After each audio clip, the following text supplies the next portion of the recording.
চাপৰৰ শালকোচাত 12 দিনে সন্ধান নাই এগৰাকী বোৱাৰী। নিৰুদ্দেশ হোৱা বোৱাৰীগৰাকীৰ ঘৰ শালকোচাৰ খাৰামপাৰা। 12 দিনে সন্ধান নাই খাৰামপাৰাৰ গাঁৱৰ ধ্ৰুৱলোচন নাথৰ পত্নী সৰস্বতী গোস্বামী। বিগত 10 আগষ্টৰ পুৱা 4 বজাত স্বামীৰ গৃহৰ পৰা নিৰুদ্দেশ হয় 2 সন্তানৰ মাতৃ সৰস্বতী গোস্বামী। পিছত স্বামী ধ্ৰুৱলোচন নাথে বিভিন্ন স্থানত পত্নী সৰস্বতী গোস্বামীক বিচাৰি কোনো সন্ধান নাপাই পাছত কাষ চাপিলে আৰক্ষী।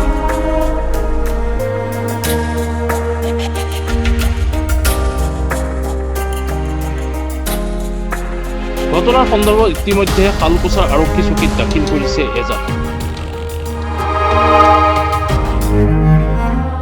উল্লেখ্য যে পত্নী সৰস্বতী গোস্বামীয়ে এটি কণমানি পুত্ৰৰ সন্তান আৰু এগৰাকী কন্যাক এৰি থৈ নিৰুদ্দেশ হৈ পৰাৰ পিছত চৰম বিপদৰ সন্মুখীন হৈছে স্বামী ধ্ৰুৱলোচন নাথ।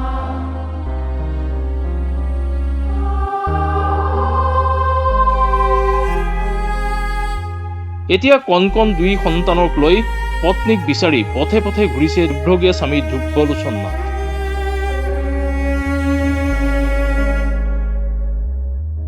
স্বামী ধ্ৰুৱলোচন নাথে অনুৰোধ জনাইছে পত্নী সৰস্বতী গোস্বামীক। মোৰ নাম ধ্ৰুৱলোচন নাথ, মোৰ ঘৰ শালকোচা খামাৰপাৰা।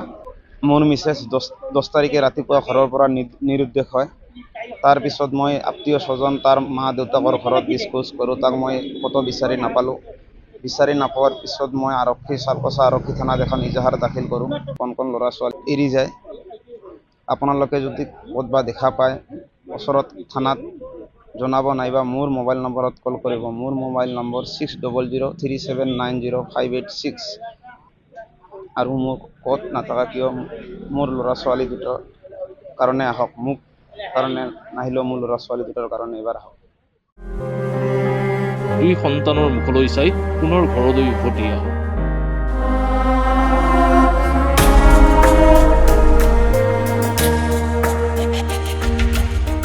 চাপৰৰ পৰা সুজল জামানৰ ৰিপৰ্ট, মাই নিউজ এনি।